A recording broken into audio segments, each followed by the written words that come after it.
আল্লাহ ও গো আল্লাহ ক্ষমা করে দাও মাফ করে দাও। আসসালামু আলাইকুম রহমতুল্লাহ।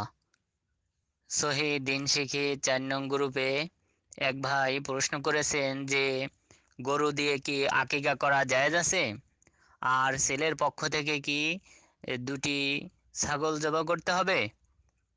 গরু দিয়ে আকিকা হবে কিনা এ ব্যাপারে আলেমগণ ইখতিলাফ করেছেন, মতনৈক্য করেছেন। তবে অধিকাংশ আলেমগণ বলেছেন যে উট, গরু এগুলি দিয়ে আকিকা করা জায়েজ আছে, আর কিছু কিছু আলেমগণ বলেছেন জায়েজ নেই।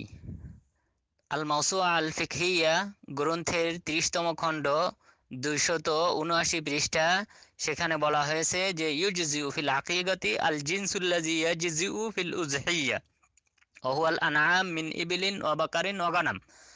যে কুরবানির ক্ষেত্রে যে সমস্ত পশু জায়েজ আছে সেই সমস্ত পশু জবাহ করা জায়েজ আছে আকিকার ক্ষেত্রেও, আর সেগুলি হচ্ছে উট, গরু এবং ছাগল। আর এ কথার উপর একমত পোষণ করেছেন ইমাম আবু হানিফা রহিমাহুল্লাহ, ইমাম শাফি রহিমাহুল্লাহ এবং ইমাম আহমদ বিন হাম্বল রহিমাহুল্লাহ এবং ইমাম মালিক রহিমাহুল্লাহ, দুই মতের একমত। তাহলে বলা যায় 4 ইমামই আকিকা জায়েজ হওয়ার পক্ষে, উট অথবা গরু দিয়ে আকিকা জায়েজ হওয়ার পক্ষে 4 ইমামই। শুধু ইমাম মালিক রহিমাহুল্লাহর দ্বিতীয় আরেকটি মত আছে, যে মতে তিনি বলেছেন যে ছাগল ছাড়া আকিকা হবে না। তাছাড়া জমহুর অধিকাংশ আলেমের মত হচ্ছে জায়েজ আছে, তবে উত্তম হচ্ছে ছাগল দিয়ে আকিকা করা। শায়েখ উসাইমিন রহিমাহুল্লাহ তার শারহুল মুমতি গ্রন্থের 7ম খণ্ড 424 পৃষ্ঠা তিনি বলেছেন যে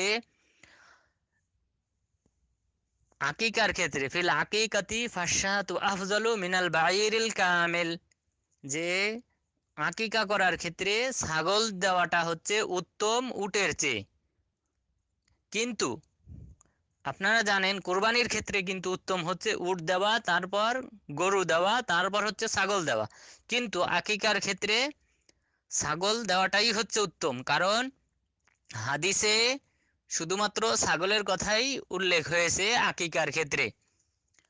আর আপনার যে প্রশ্ন দ্বিতীয় অংশ, যে ছেলের পক্ষ থেকে কি দুটি ছাগল দিতে হবে, হ্যাঁ, দুটি ছাগল দিতে হবে। রসুল সাল্লাল্লাহু আলাইহি ওয়াসাল্লাম বলেছেন, সহি সুনানে আবি দাউদ 2842 নম্বর হাদিস, মান ওয়ালিদা লাহু ওয়ালাদুন ফা আহাব্বা আই ইয়ানসুক আনহু ফালিয়ানসুক আনিল গুলামি শাতানে মুকাফিআতান ওয়া আনিল জারিয়াতি শাতাহ। যদি কোনো ব্যক্তির সন্তান ভূমিষ্ঠ হয়, ছেলে সন্তান, তাহলে সে যেন ছেলের পক্ষ থেকে দুটি ছাগল জবাহ করে, অথবা মেয়ের পক্ষ থেকে যেন একটি ছাগল জবাহ করে। হাদিসটি শাইখ আলবানী রহিমাহুল্লাহ হাসান বলেছেন। সুতরাং একটি ছাগল জবাহ করতে হবে মেয়ের পক্ষ থেকে, দুটি ছাগল জবাহ করতে হবে ছেলের পক্ষ থেকে। ধন্যবাদ।